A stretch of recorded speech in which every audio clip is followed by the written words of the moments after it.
who is greater and holier than Rebi Shimon Bar Yochai? The Zayir HaKadosh.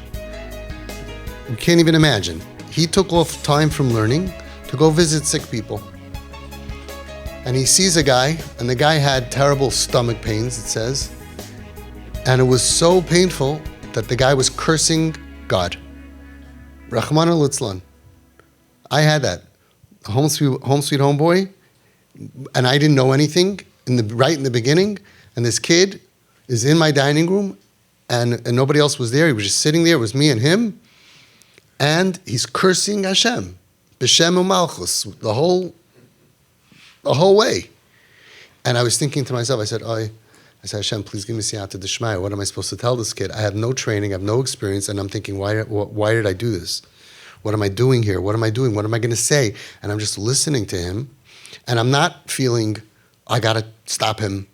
How could he talk like that? I'm thinking, he's in so much pain.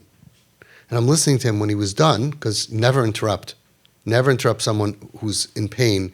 And so many people interrupt and also say things that are so not helpful and wrong to say.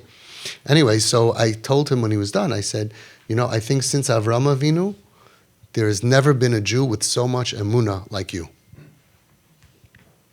He goes, what? I said, yeah, you really believe in God. You really believe in Hashgacha Pratis, that everything that happened bad to you, and a lot of bad stuff happened to him, came from Hashem, that he signed off on it, and you're very hurt and very angry at him. You have real emunah. And he looked at me and said, I never saw it that way. So Rebi Shimon Bar Yochai is visiting, he takes off time from learning, to do chesed, to go Bikur Chaylim, to do the mitzvah of Bikur Chaylim. And he sees this guy, and the guy is cursing out Hashem. And Rebi Shimon says, I don't understand you. If you believe in Hashem, right? If you don't believe in Hashem, you don't believe in Hashem, but you're cursing Hashem means you believe in Hashem.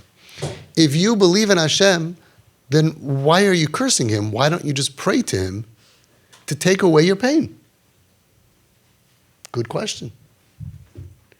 The guy says, okay, you're right. I'm going to pray to Hashem. Hashem, please take away my pain and give it to you. Rebi Shimon says, he's right. I should have stayed in Beis Medrash. The only reason that I had a right to be mevatel Torah, Rebi Shimon Bar Yochai. The only reason I had a right to be mevatel Torah is to do the mitzvah of Bikur Chaylim. Making people feel bad when they are in a matzav of tremendous pain is not Bikur Chaylim. Telling people how they should behave when they are experiencing pain is not Bikur Chaylim. I should have stayed in Beis Medrash. Rebi Shimon Bar Yochai. But now I was thinking, and I think it's Pashut Pshat, but I was thinking, it's interesting, what did the guy mean? He could have said, you have no right to tell me what to do. What did he say? Davening to Hashem to take away my pain and to give it to you. I think that the Pashut Pshat is, and then let's see how you do.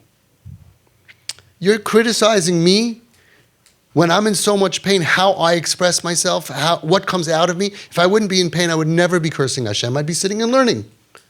And you're going to sit on the side and you're going to start judging me. Oh, you shouldn't be doing that. You should, Everybody knows how everybody else should fix their life. Everybody knows how the overweight person, you should go on a diet. Oh, I didn't think of that. Thank you very much, How about I'll dive into Hashem, take away my issues, and give them to you. And let's see, and I'll get to sit on the side and tell you, I really think you should work on your tznius. Oh, and you should work on this and that. Everybody knows how everybody else should be kaivish the Yetzer Hara and should behave and should deal. No. When someone's in pain, your job is that when you're done, they feel better. Otherwise, you are chayiv for the avera of bittul Torah. Stay in Beis Medrash. It's an unbelievable, true story. And it's even Rebi Shimon had it wrong. It's hard to believe. But he's teaching us a lesson. And that's our lesson, that we have to make people feel better and not criticize the way they express themselves. I had kids at my Shabbos table for years, and I raised my kids from 4, 6, 8, 10, 12, right? And they weren't keeping Shabbos. They went out for Shabbos walks, and they said stuff that you cannot find in any mirrors. There were words said at my Shabbos table and stuff, and I wasn't makbid on it because we have to save them. And Baruch Hashem, my kids grew up great because of it. It was such a good influence on them. They didn't say, oh, I see somebody might go, you're allowed to go off the derech. I want to be like him. Why would they want to be like him? Why? If a kid is happy and has good relationship with his parents and is not traumatized, they don't want to go off the derech. They only go off because of pain, and I can't stay like this, and they're looking for a new identity, etc., etc. That's not for now. But our job is to take their hand and not say anything. Sympathy and empathy. Be there in their pain. Let them express themselves and never make them stop early. Let it ooze out and say the truth. I am so pained for your pain. You're not alone. INYANEI b'tzara. INYANEI b'tzara. Hashem does that. Hashem says, I can't stop my children from being in pain. But INYANEI b'tzara. But you should know I'll always be with you. It's beautiful, beautiful. Nesiv Shalom brings it out beautiful, but it's Pashut Pshat that Hashem tells Yaakov Avinu, go down to Mitzrayim. Anoichi ered imcha Mitzrayim. I'm going to go with you. It was like the end of a whole different life. We had Avram, Yitzchak, Yaakov. It was like the heyday. It was like the shiftei ka. And now we're entering Shemais, and we're going to go into Gehenna. We're going to go into exile, physically, emotionally, psychologically, spiritually. We were avodim. We became nobodies. We became nothing. We lost our atzmaut, our independence. We lost our ruchnius. We became oivdei avodah zara. Everything went wrong in the next 210 years. And Hashem says, Yaakov was scared. He says, go, I'm going with you. And does that make a difference? Yes. If you feel that Hashem is holding your hand, it makes a difference. Ki imcha mekar chaim, says the Nesiv Shalom. If you feel Hashem is with you, you're connected to a mekar chaim, you can go through anything in this world. Hashem elikecha imcha lo chasar davar. If you feel that Hashem is with you, you're not missing anything. You could be in Auschwitz and they were dancing. It's a high madrega, but because they felt Hashem is with them. And on the other hand, if you feel Hashem is not with you, it's the worst thing in the world. Then you have nothing. You feel abandoned. Al tashlichenu mifanecha. That's the biggest thing that we ask. Please, please, Hashem, don't do anything you want. But al tashlichenu, a hashlacha, feeling disconnected, feeling that you don't want me, which is never true. But that feeling that we have, Hashem, please don't do that to me. And you are the same way. You are parents, and your feeling that you give to your kids has to be, I can't stop you from the pain that you went through and the pain that you're in. Believe me, I love you. I wish I could take all your pain on me. If I could, I would. You shouldn't need to suffer. You suffered enough. I wish I could take your pain on me. And you be there with them and don't judge them and don't say, oh, they're doing it for attention. Rachmana litzlan chas v'shalom. This Sunday on the Zoom group was very powerful. And the parents gave me the update and I said, I'm hearing what you're saying, and your child went to get another tattoo, and your child wakes up at 4 p.m., and I hear this whole dysfunction, and you're all familiar with it. I said, but I'm picking up in your talking, in your speech, not just frustration, but resentment. I'm picking up disgust. Am I right? I'm picking up disgust. So they said, yeah, you're right. I said, why are you disgusted?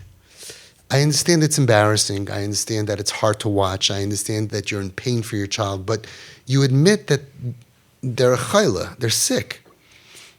The Balatanya writes in Tanya, Hasina, Ahava, what does it say? Come on, Chabad guys. No? That everybody knows that. Ahava Mekakal Sashur is not just exclusive to Tanya. Ahava Mevatelas Hasina Kenoida. Perek Lamed Beis. The Ahava is Mevatel Sina. You can't love somebody and then hate them. You can't understand that this person is completely sick and has no future and doesn't see any life for themselves. That this kid went ahead and the parents were reporting it, but there was disgust. All the money that the person has, they made $80. And that's all the money they have. And what are they doing? Getting another tattoo. I understand you're in pain. But can you imagine if you took all your money and you got a tattoo, how much this is the only identity that your child has? And Nebuch, how did they get here? And what is life for them? I said, I'm feeling so much compassion. And it's not even my kid. So what happens is, as parents, because you love them 1 billion times more than somebody else, it blocks the compassion. Because it's you feel angry, you feel upset, you feel resentment, you feel all kinds of stuff. If he was your neighbor, you'd say, oy vey, shleimi, I remember looking at him, he was the best kid in the class, and all of a sudden now he's mamish going nowhere, he has no future, he's smoking weed, he's a pothead, and he has piercings. Oy vey, I feel so bad for him. What a sweet kid. When it's your own kid, you can't even have the compassion because it's like you're in pain also.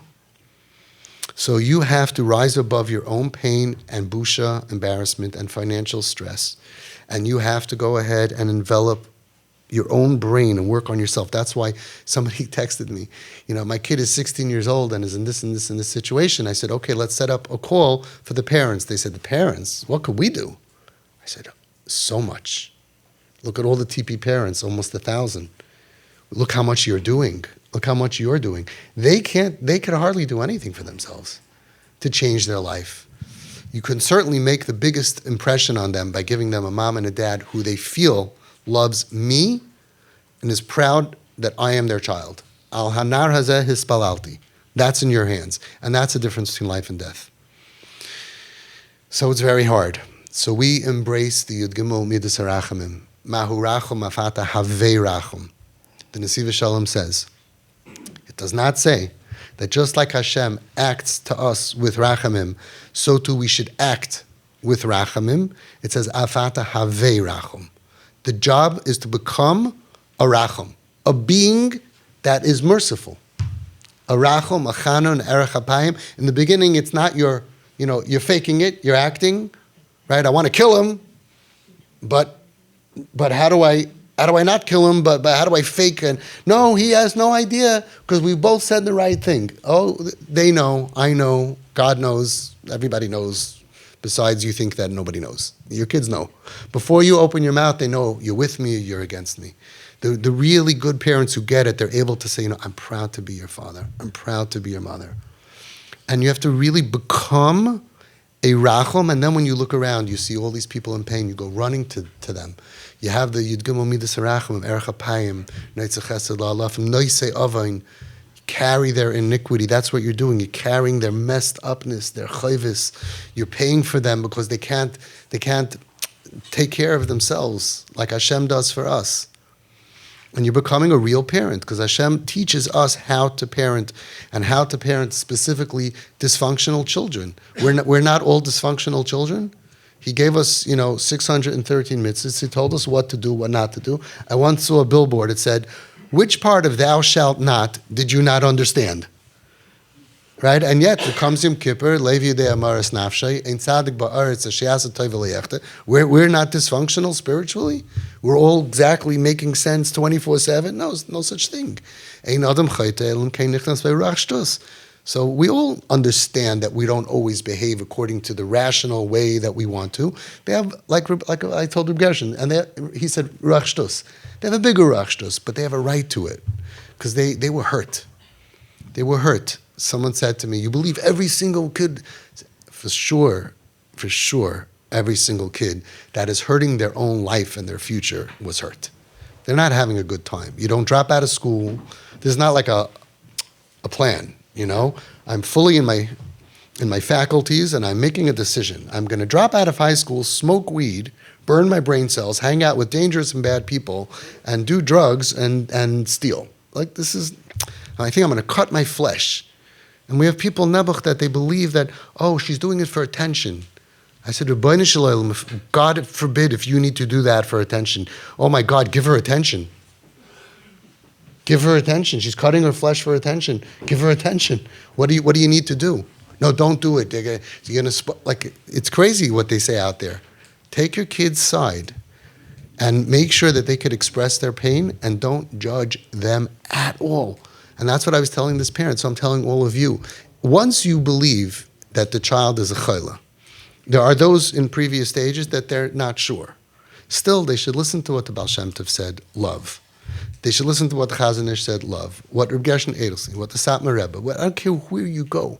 There's nobody that says to be tough. Nobody. Not in Siva Shalom so clearly. Awaken tremendous love and mercy for your child when they're acting out and they're misbehaving and they're doing bad averis. Everybody, who didn't say that? Fine. But once you do acknowledge that they went through a trauma or they went through something and they're just acting sick, especially when they're up all night, they're sleeping during the day, they're not so lazy, bad, or stupid that they can't figure out which is night and which is day and when they're supposed to be up. They're not missing Midos songs. They're so sweet. And I want to see that. That's how I know I'm successful, is when the same parents that came to me, he's a manipulator, he's a liar, he's a Eisnvarf, and he's a Eisnitzer, and all these words, usually not too much later down the game, hopefully within a few months, can say, oh, he's a sweet kid in a lot of pain. Okay, I did my job. You could see your child is good. You could see your child is, not just because it says, and we believe that they're a chelik elokah mimal, mamish, not just because that's what it says in the holy books, and that they have a neshama, and but because you could see their goodness, and that means that you're letting their goodness come out, and it can't come out when those kids are violent. It's because they're being hurt. When you don't hurt them because you understand them and you boost them, you'll see that sweetness. You'll see that good kid, and you may not understand everything. You can become a trauma expert. You can Google it. You can look it up. You'll see it makes sense. Or you could say, I trust my kid. This is my kid, and it's not a chesarna midos. And so many times people say, oh, they're doing it lahachas on purpose. Yeah? Do TP for a few months correctly. You'll see. Is he doing anything on purpose? Remember he used to steal cars? And you had to chase him in the middle of the night? How did you stop him from doing that? TP. Not shomrim, not atzala, not police, not pulling him over, not arresting him, not punishing him. Because if the source of the problem is pain, and you add more pain, and the kid feels more abandonment and rejection, you're just going to have a bigger problem. The infection gets bigger. So you are accomplishing a tremendous amount. Let's accomplish more. Get everybody involved to keep them busy, having fun, and bringing out their goodness. Smiles. I'm so happy to see you. And the magic words, I am proud to be your dad. I'm proud to be your mom. And all of you, in the beginning at least, most of you said, how could I? But if the same bad dysfunctional behavior came because they got hit by a car, and they're in the hospital, you would feel proud even if they're not showing up to Shachris and they're sleeping all day and they're not able to behave properly. And that's one of the miracles we have here, that you can get rid of those outer layers and you could just see, my kid is in just tremendous pain. These kids are really more pain than anybody since the Holocaust. They don't see a future. They're confused. They're stuck, and they're messed up. And all they have as somebody who believes in them is mommy and daddy. And if you don't believe in them, they're lost forever. That's why the biggest healing and the biggest hope comes from mommy and daddy. And you never, ever do anything to take out that respirator. That's the big thing that we believe in. Nothing is worth taking out the respirator. And if there's a reason why we have to, yeah, you'll consult with me, and maybe it'll be something. And I don't think in the last 20 years there was ever a time that the parents had to do anything. I get texts all the time. We have a daughter. She's suffering from mental illness. Do you know a home that we could put her in? I don't know. I can't say there's no such thing as mental illness, but like all of you had diagnosis on your kids of mentally ill kids and all kinds of diagnoses that were there. And I was thinking about it, all our kids are home. Do we have any kids that are not welcome home? Maybe 1% they're moved out, but they're welcome home. The rest of them, your kids are home, your kids are home, your kids are home. Our kids are home, and they're certainly welcome. So I don't know all of these places that house kids. I don't know all of these institutions, and I just don't know. The best place for them is home, but with parents doing what you're doing.